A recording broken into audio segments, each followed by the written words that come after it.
Assalamualaikum warahmatullahi wabarakatuh. Innal hamdalillah nahmaduhu wa nusalli wa nusallimu ala rasulihil karim. Ashhadu an la ilaha illallah wa ashhadu anna Muhammadan abduhu wa rasuluh. Allahumma salli ala sayyidina Muhammad wa ala ali sayyidina Muhammad. Amma ba'd.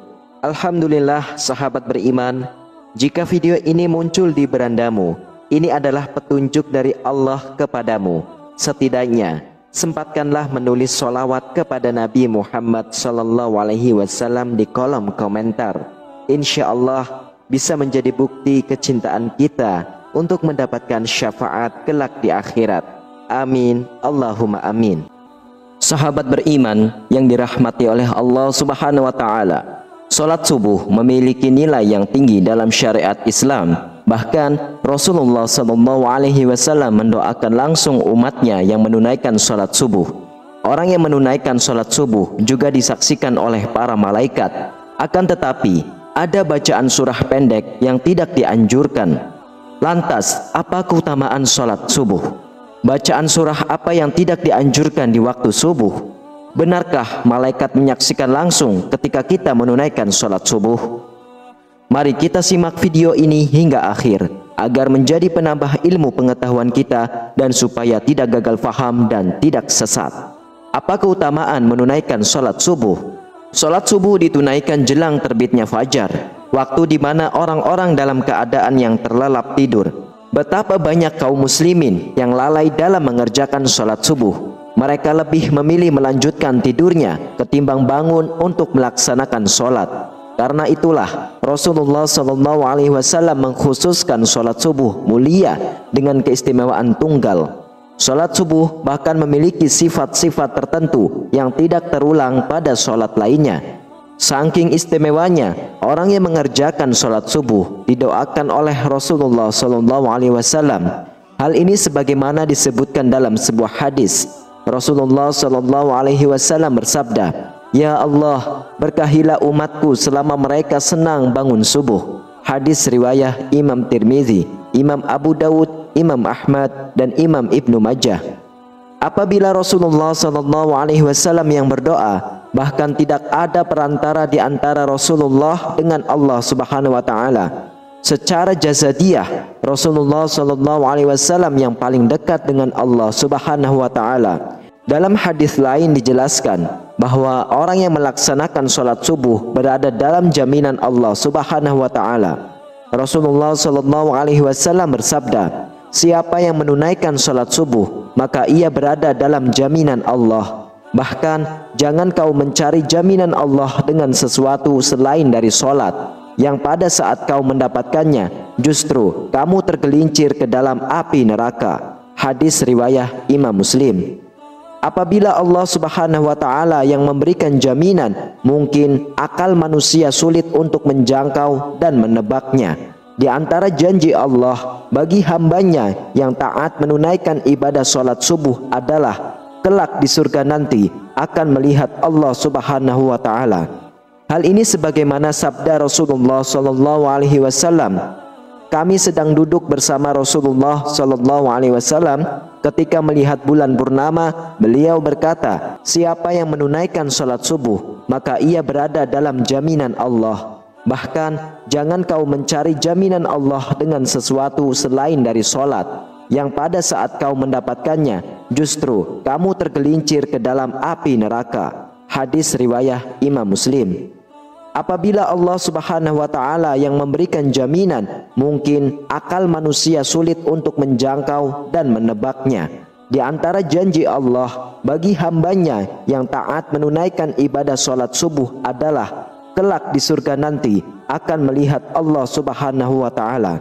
Hal ini sebagaimana sabda Rasulullah SAW. Kami sedang duduk bersama Rasulullah SAW ketika melihat bulan purnama. Beliau berkata, "Sungguh kalian akan melihat Rob kalian sebagaimana kalian melihat bulan yang tidak terhalang dalam melihatnya. Apabila kalian mampu, janganlah kalian menyerah dalam melakukan sholat sebelum terbit matahari dan sholat sebelum terbenamnya matahari, maka lakukanlah. Hadis riwayah Imam Bukhari dan Imam Muslim. Di dalam Al-Quran juga telah dijelaskan bahwa sholat subuh merupakan waktu yang paling baik untuk mendapatkan rahmat dan ridho dari Allah Subhanahu wa Ta'ala. Allah Subhanahu wa Ta'ala berfirman, dan bersabarlah kamu bersama-sama dengan orang-orang yang menyeru Tuhannya di pagi dan senja hari dengan mengharap keindahannya. Dan janganlah kedua matamu berpaling dari mereka karena mengharapkan perhiasan kehidupan dunia. Dan janganlah kamu mengikuti orang yang hatinya telah kami lalaikan dari mengingat kami, serta menuruti hawa nafsunya, dan adalah keadaan itu melewati batas. Quran Surah Al-Kahfi ayat 28. Lantas, surah apa sajakah yang tidak dianjurkan dibaca ketika sholat subuh? Begitu utama dan keistimewaannya sholat subuh, sampai ada bacaan surah tertentu yang tidak dianjurkan. Dalam Al-Quran Surah Al-Isra ayat 78 dijelaskan bahwa malaikat menyaksikan langsung orang yang menunaikan ibadah sholat subuh. Dari tafsir ayat tersebut, para ulama menyimpulkan bahwa pada sholat subuh setelah bacaan Al-Fatihah disunahkan membaca Al-Quran yang panjang, baik surah ataupun ayat, di mana tradisi nabi-nabi terdahulu yang kemudian dilanjutkan oleh Rasulullah SAW, para sahabat, tabi'in, dan salafus soleh membaca ayat-ayat ataupun surah yang panjang ketika menjadi imam sholat subuh. Maka dari itulah seorang imam sholat subuh setelah membaca surah Al-Fatihah janganlah membaca surah pendek, apalagi super pendek seperti Al-Ikhlas, Al-Falaq, dan An-Nas. Ini bukan masalah sah dan tidak sahnya dalam bacaan dalam sholat, melainkan masalah untung dan rugi. Perkara sah sudah pasti sah, akan tetapi rugi karena disaksikan banyak malaikat. Maka tentu sangat sayang sekali jika hanya ayat pendek yang dibacanya, karena apabila semakin banyak huruf-huruf Al-Quran yang dibaca dalam melaksanakan sholat subuh yang disaksikan oleh banyak malaikat, akan menambah catatan amal kebaikan kita yang disampaikan ke Allah Subhanahu wa Ta'ala melalui malaikat. Rasulullah SAW seringkali menunjukkan contoh-contoh bacaan sholat subuh yang menandakan syarat akan makna tertentu. Pada beberapa riwayat, Rasulullah SAW disebutkan sering membaca surah Al-Waqi'ah, surah At-Tur, surah Qaf, dan surah At-Takwir. Rasulullah SAW juga biasa membaca surah Ar-Rum, surah Yasin, dan surah As-Saffat. Dari Jabir bin Samurah, ia mengatakan Rasulullah SAW melakukan sholat-sholat wajib seperti sholat yang kalian lakukan sekarang ini. Akan tetapi terkadang beliau meringankannya, sholat beliau lebih ringan daripada sholat kalian. Dan terkadang dalam sholat fajar atau subuh beliau membaca surah Al-Waqi'ah dan surah-surah yang semisalnya. Hadis riwayah Imam Ahmad. Sholat 2 rakaat sebelum sholat subuh atau sholat qobliyah juga memiliki keutamaan. Keutamaan qobliyah subuh pahalanya besar dan fadilahnya digambarkan lebih bagus daripada dunia beserta isinya.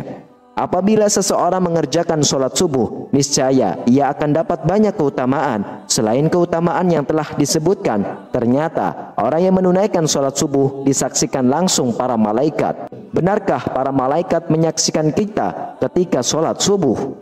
Allah Subhanahu wa Ta'ala telah menyiapkan pahala yang luar biasa bagi mereka yang membiasakan sholat subuh tepat pada waktunya. Pahalanya bahkan sebanding dengan sholat semalam suntuk. Janji pahala ini sebagaimana sabda Rasulullah SAW, barang siapa yang sholat subuh berjamaah, maka seakan-akan dia telah melaksanakan sholat semalam suntuk. Hadis riwayah Imam Bukhari. Memang sebagai orang lalai mengerjakan sholat subuh karena malas bangun pagi. Padahal secara ilmiah bangun pagi dan menekan ibadah sholat lebih baik daripada tertidur pulas dan malas-malasan.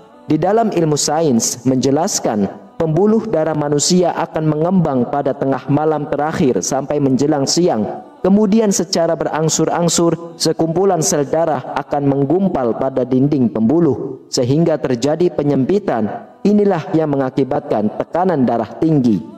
Dari segi medis pun mendukung aktivitas pagi untuk kesehatan tubuh. Salat subuh yang memicu orang bangun pagi juga akan menjadi penerang pada hari kiamat, hari di mana orang-orang akan ketakutan.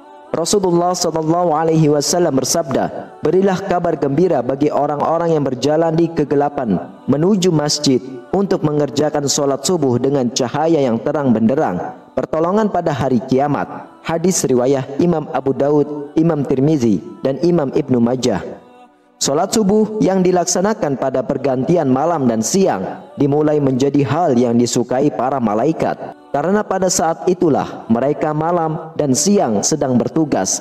Maka dari itulah mereka melaksanakan sholat subuh pada awal waktu, sebab disaksikan oleh para malaikat, baik itu malaikat yang bertugas pada malam hari maupun siang hari.